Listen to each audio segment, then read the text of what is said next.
L for 1/11/2023, a 10-day, A1, since numerology has taken such a prominence of that. For anyone who saw yesterday's show, thank you for all the comments and the good statements that you've made. And we're going to cover more of that. I think we're not done with that conversation about the pagan economy and everything else. But one of the things that came out of it, I was noticing today is our crystal web day, the day we cleanse our crystal web. I've seen it was Wild Moon did it today. Of course, Chosen Path does it.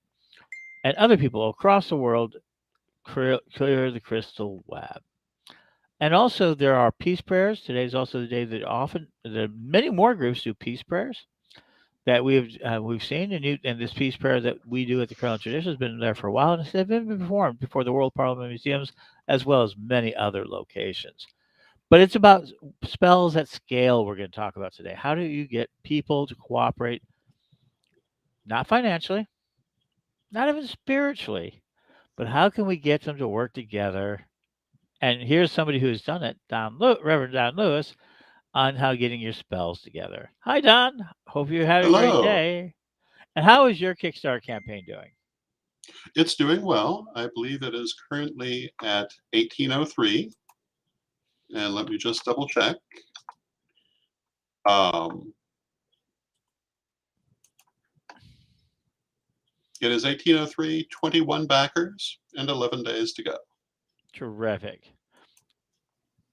But let's talk about large scale magic here for a moment. Yes. And these two things actually dovetail in a way. But what we'll probably come back to that as we go. But the idea of doing rituals by attunement in many different areas really isn't new, but it has been, I think, revolutionized in the current generation because of the ease of communication through the internet.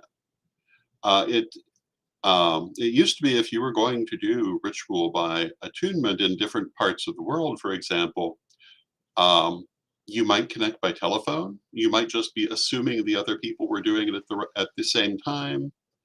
It was far less common. It was far more difficult. Today, when we want to do a large scale ritual that is, for example, around the world, we have far better tools to do that with in terms of coordination.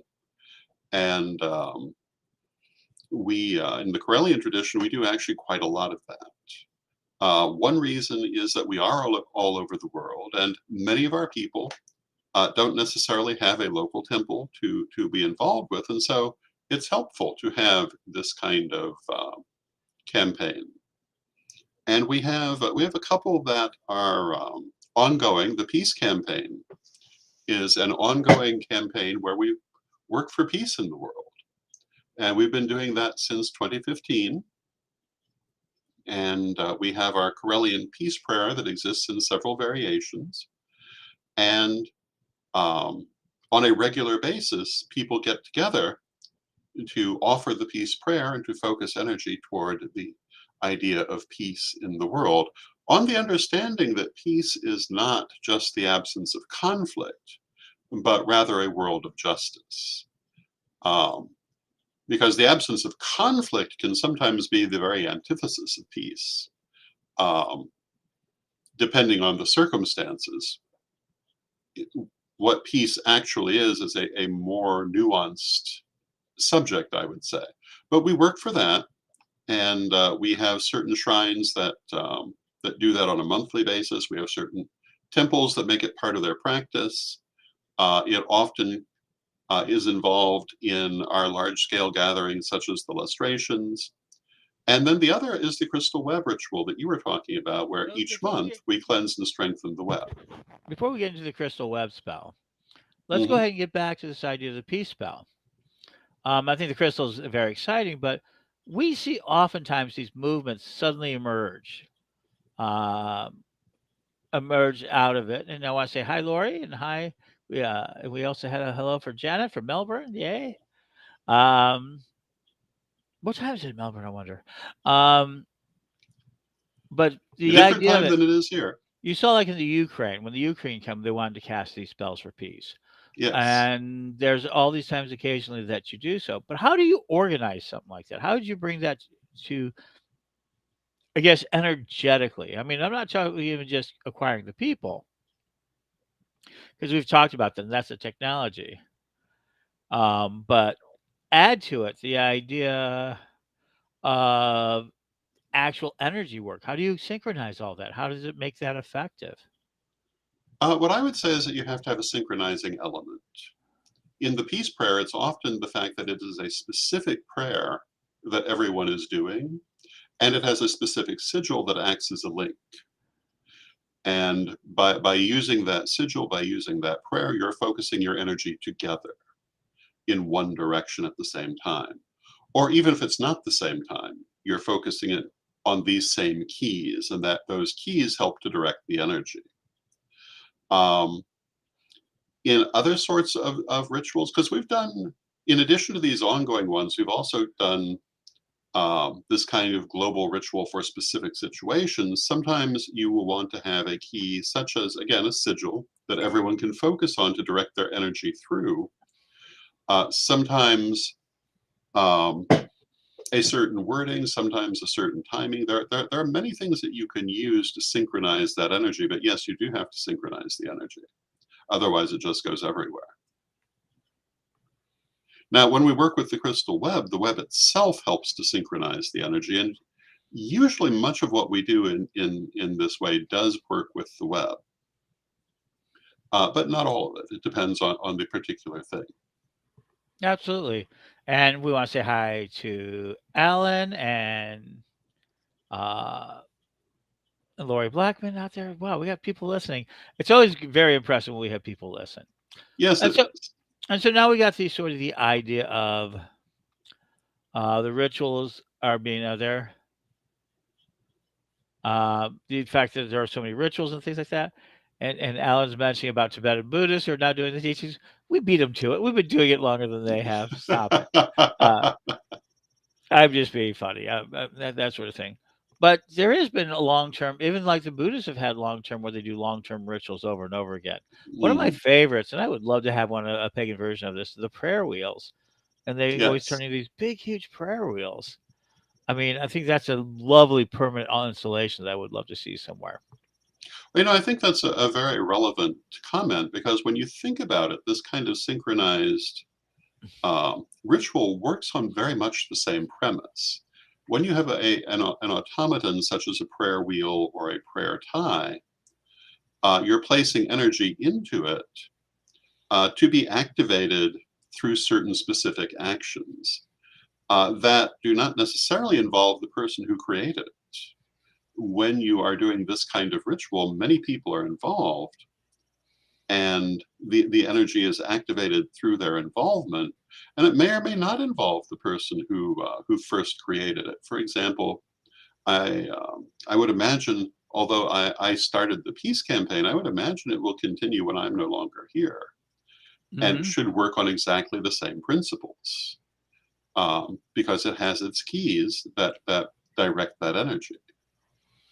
And so now, why don't you go ahead and talk about the crystal web? Yeah, in our particular version, the first crystals of the grid that I laid down started at 88. And hi, Joseph from New York. Why don't you talk about the crystal web? Why don't we talk about how we activate, how that has become this very large and powerful spell system? Well, the crystal web is the largest psychic engine ever created, or if you would prefer to say it, the largest crystal grid ever created. It is all over the world. Corellians in um, actually all 7 continents have created crystal access points, which is what the web is constructed from. There are at least 2 in Antarctica from periods when there have been some of our people present there. Antarctica, I believe, has a constantly rotating population, but it does have permanent crystal access points. They are all through North and South America. They are through Europe, parts of Asia and Africa, and certainly Australia. And so it really is a very encompassing network. And it is um, an energetic grid using crystals as its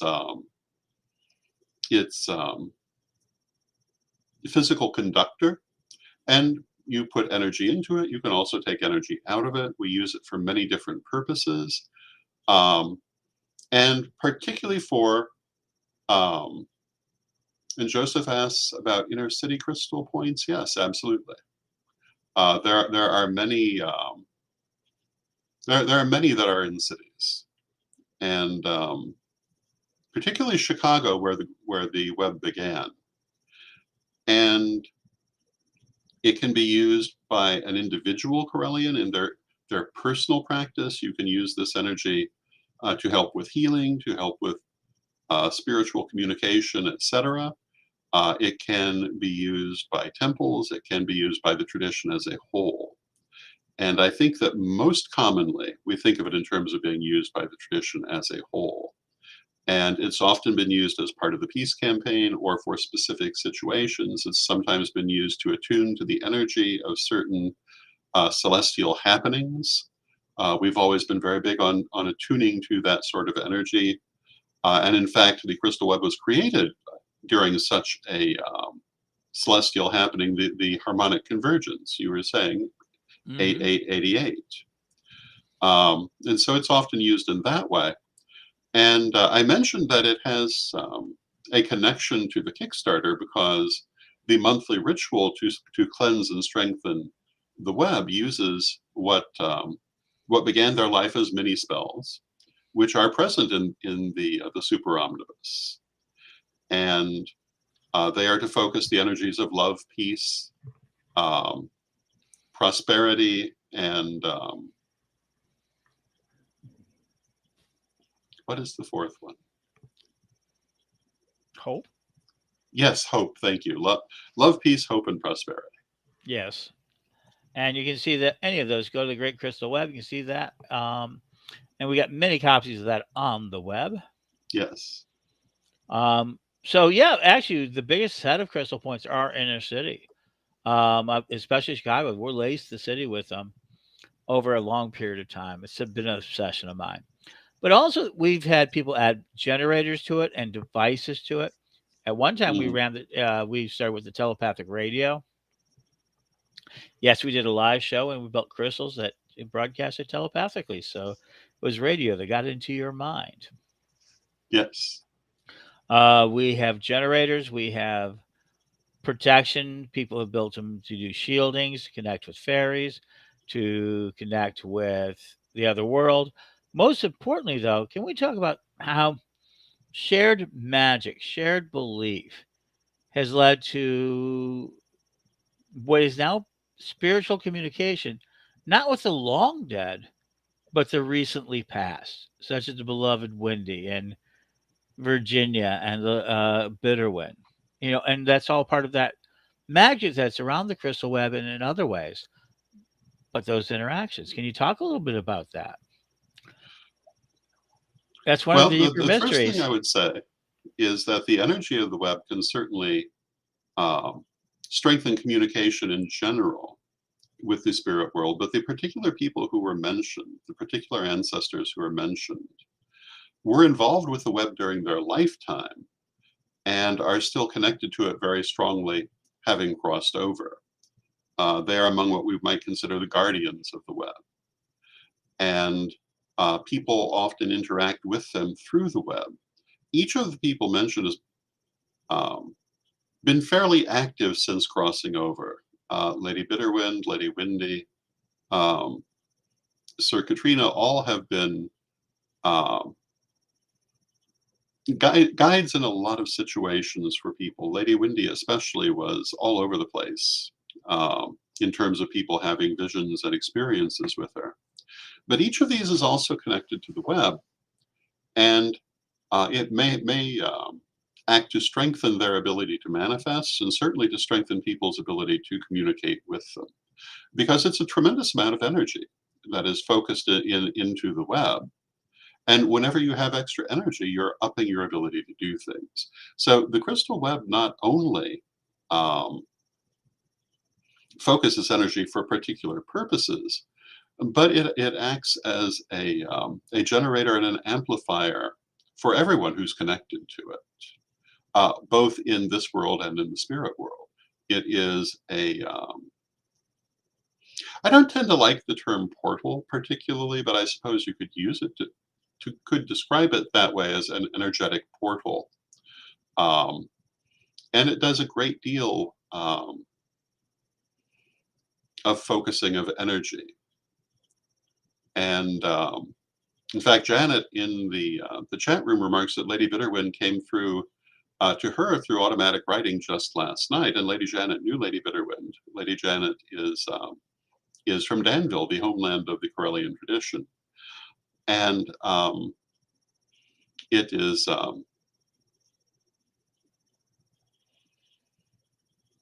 whenever you have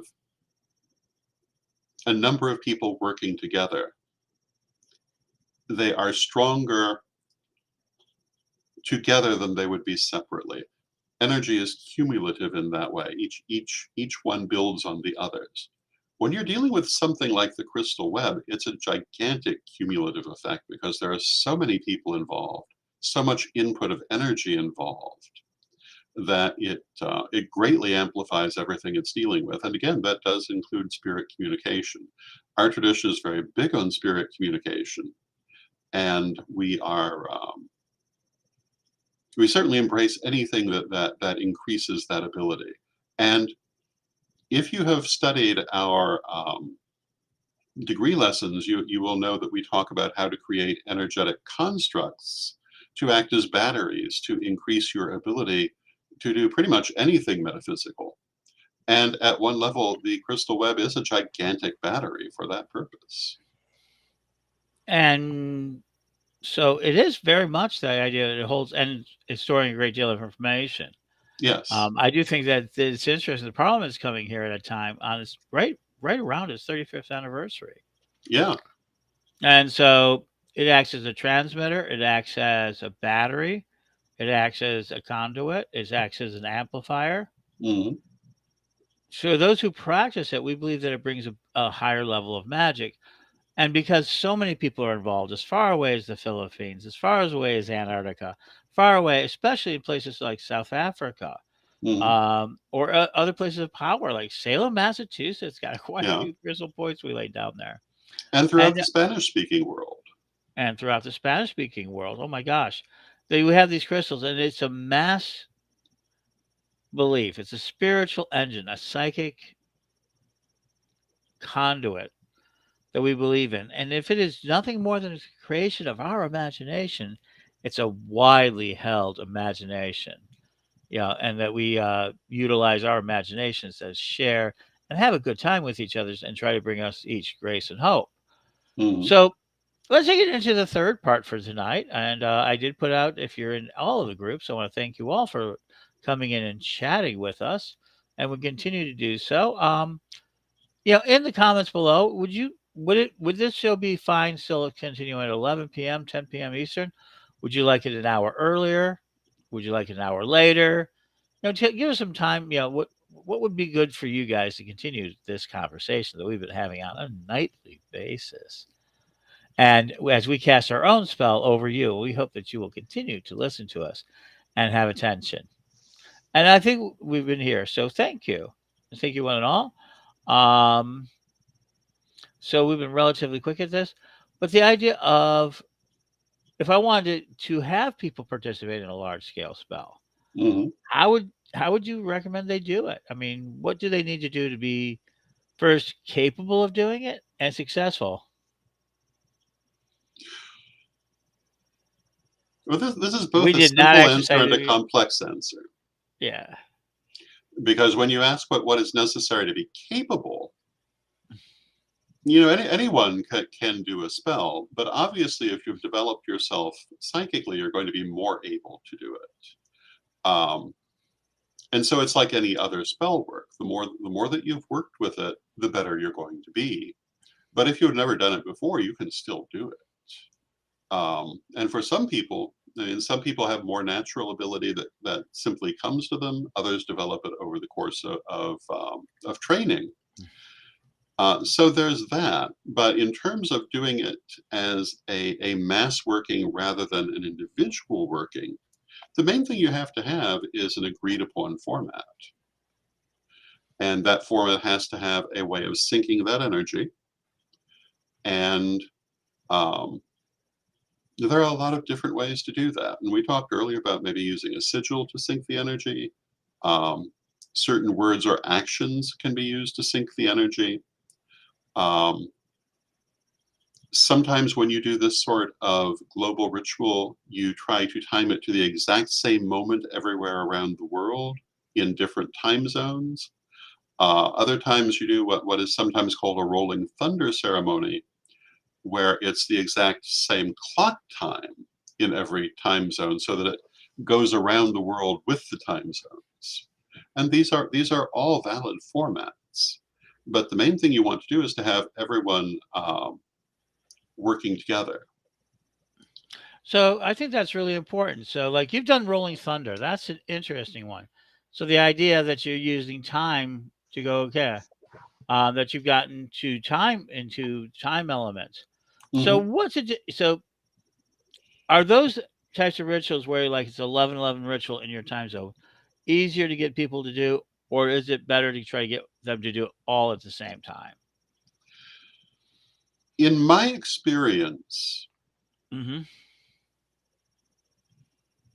I think that the rolling thunder type of spell where you're doing it at the time in your time zone is easier to coordinate, unless you're planning a major broadcast aspect. Um, if we were going to, for example, do a global ritual with the central ritual going out through, say, this format, Hmm. where everyone could join it during a live broadcast, then doing it at the exact moment might be easier. But when you don't have that sort of base, I think it's harder for people, one, to calculate the time in their local area. Whereas if they're going by the clock time of their area in the Rolling Thunder version, it's relatively simple. So I think it's easier to get people to do that effectively. But if you're working with something that is, for example, an astrological alignment, that isn't So necessarily the desirable way to go. so let's go ahead and talk about one that's going to come up. October 14th, 2023, in the center of the United States, will be one of the rarest, I mean, truly is a rare solar eclipse. Hmm. It's the called the Ring of Fire solar eclipse.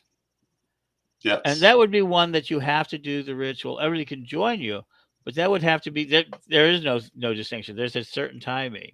exactly.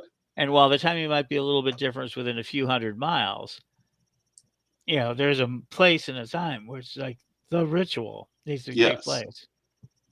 Um, yeah.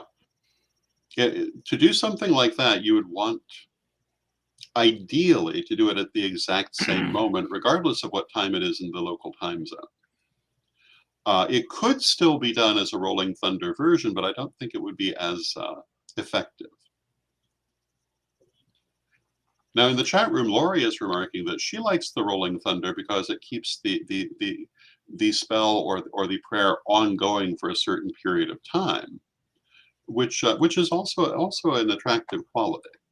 And it depends because when you do it all at the exact same moment, you're getting that punch all at once. When you're doing the Rolling Thunder, it's like a time release.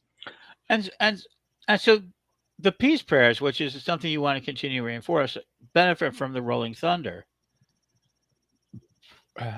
Um, and we'll put that up there. And I think the oracle, or like the moment we did an oracle out of Salem, Hmm. where it was a everybody did the ritual at the same moment. It wasn't a rolling Yes. thunder, because we were at the Mercury retrograde point. We were trying to conduct and tear the Hmm. veil while we were there in Salem on October 31st, 2019. That was quite a spell that had lots of groups participating in at the same time. So I do think a lot of people like the Rolling Thunder spells. I think they're a lot of fun. I think they're Hmm. powerful. I think they have a lot to say for themselves. I Uh, think they're both valid formats that are that each have their benefits for certain specific situations. and we practice both. Hmm. Can someone learn to do a world spell that without having knowledge yet of their higher self? You know, do their higher self have to?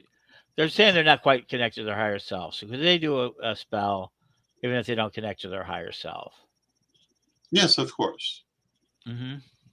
And, as I was saying earlier, the more you do, the better you're going to get.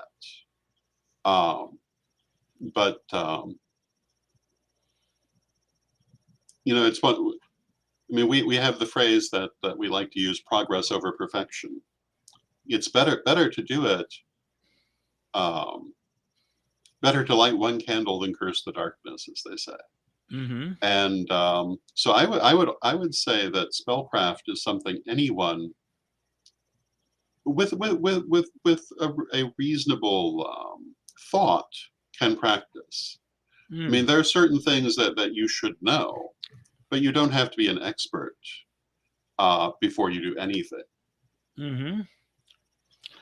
And so I think this has been a really good coverage of it. So tomorrow we're going to do Ask Us Anything. We're going to do, it's usually called AMA, Ask Me Anything. So ask me anything tomorrow. So we're going to put out there. So if you want on there, we're going to ask me anything. I've got a couple of questions and that sort of thing. And on Friday, um, Mary's going to rejoin us and we're going to talk about numerology on Friday. If Very you want to good. become a co-host or become on the show and join our ensemble, because we're doing this as an example, we're hoping that it goes the same way as Peggy's Tonight Radio, and we need your help. If you'd like to come on and talk some evening, um, that'd be terrific. We'd love to have you. And there's going to be a lot more to come. So come join us and everything else. And as always, we will ask the Reverend Don to lead us in prayer and have a great evening.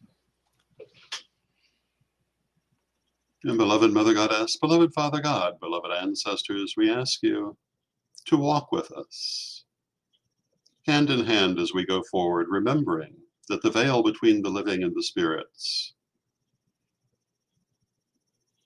is an illusion, and that is one world when we have the eyes to see it that way. Help us to stand shoulder to shoulder with the ancestors as we go forward, working together, embracing those goals that move us all forward. Beloved Mother Goddess, beloved Father God, beloved ancestors, we thank you for your aid, and may the blessing be upon you now and always. So mote it be.